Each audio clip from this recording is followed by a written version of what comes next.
Wildfires in California have been brutal these past few years. This week, state investigators say the Camp wildfire, the deadliest in a century, was caused by equipment owned by Pacific Gas and Electric. Amna Nawaz has our look into the company's role.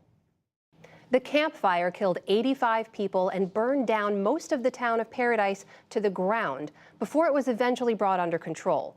Fire investigators say the utility's 100-year-old transmission lines snapped last November and created small fires that spread and turned into the Camp Fire. State officials also say PG&E has caused multiple fires in 2017 as well. The company is facing lawsuits, potentially criminal charges, and filed for bankruptcy protection in January. Russell Gold is senior energy reporter for the Wall Street Journal. He's been covering this. He's also the author of a new book on renewables called Superpower. Russell Gold, welcome to the NewsHour. 100-year-old transmission lines. What do we know about how PG&E was run, what they were doing, what they failed to do that led to this devastating fire? Well, what we know is that this is a transmission line that was built in 1921. And when, before a recent story in the Wall Street Journal, we asked, well, when was the last time it was inspected? When was the last time you climbed up it? The company was unable to really provide an answer. And basically, this is a company which has had many problems over the years, going back to 2010 with the pipeline explosion in San Bruno, and then continuing forward. It seems like every time they have an issue, they get it taken care of, something else pops up. So they're almost playing whack-a-mole, trying to keep up with all the different problems that they're having. Well, you've seen those problems you just mentioned, state officials saying they were behind multiple other fires as well. Is that unusual for a utility like this? There are actually considerably more fires started than even other California utilities. We looked into that. But one of the biggest problems is that in the past, you might have a situation where a utility, a tree will hit a line, the line will go down, and it will start a fire. But Northern California right now is so dry and has been through so much drought over the last 5 years that the fires are just devastating.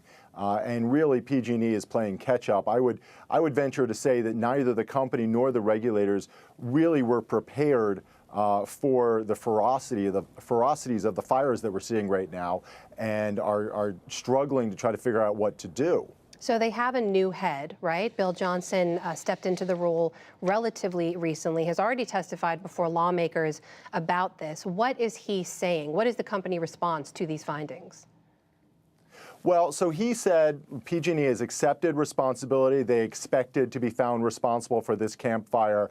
What PG&E is doing right now is they're talking about really a multi-year plan to harden their system, to cut down trees, to try to get this situation under control. But in the meantime, one of the things they're talking about doing starting this summer, effectively starting now, and certainly in the fall fire season, is they're talking about turning off power to entire cities or half of counties when the conditions are conducive for fires, because they're saying, look, if we cannot guarantee that our equipment is not going to cause a fire, it's not going to have a problem and cause a fire, we're just going to turn the equipment off. So what we're going to face this fall, and what the communities in Northern California are going to face, could be 2 to 5 days without power. So we mentioned there could be potential criminal charges, right? The district attorney is looking over the report. What do we know about accountability for the fires that they have already been linked to? Well, PG&E, in California, there's something called inverse condemnation. And what that means very simply is that it doesn't matter if PG&E was negligent. If their equipment started the fire, they are liable for the damages, and that's property damages, that's lawsuits, death. So they are facing billions and billions, $20, $30 billion of damages already. And now with the Camp Fire, the most deadly of them all, being associated with PG&E, PG&E being blamed for sparking it, just massive liability. That's why they declared bankruptcy earlier this year. They're still a profitable company. This is a utility. They can collect rates if you want electricity, but the amount of liabilities they're facing are just so large that essentially they said, we can't continue going on like this. You mentioned some of the steps they're going to be willing to take, some of the things they're already trying to do. Preparations are underway, though, for the upcoming fire season across the region. Are people confident that the steps that they're taking now, the things that they're doing, will they be able to safeguard people for this upcoming fire season? No, there's not a lot of confidence right now. And you hear that from people that you interview who live in Northern California. You hear it from state regulators. You hear it definitely from state politicians. The loss of confidence in PG&E and PG&E's ability to operate safely is really stunning.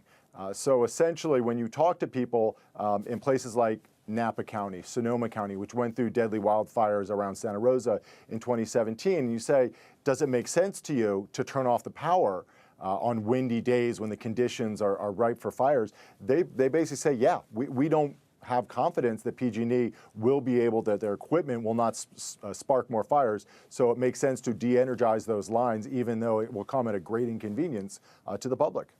Troubling findings there, something to watch. Russell Gold, senior energy reporter at the Wall Street Journal. Thank you. Thank you.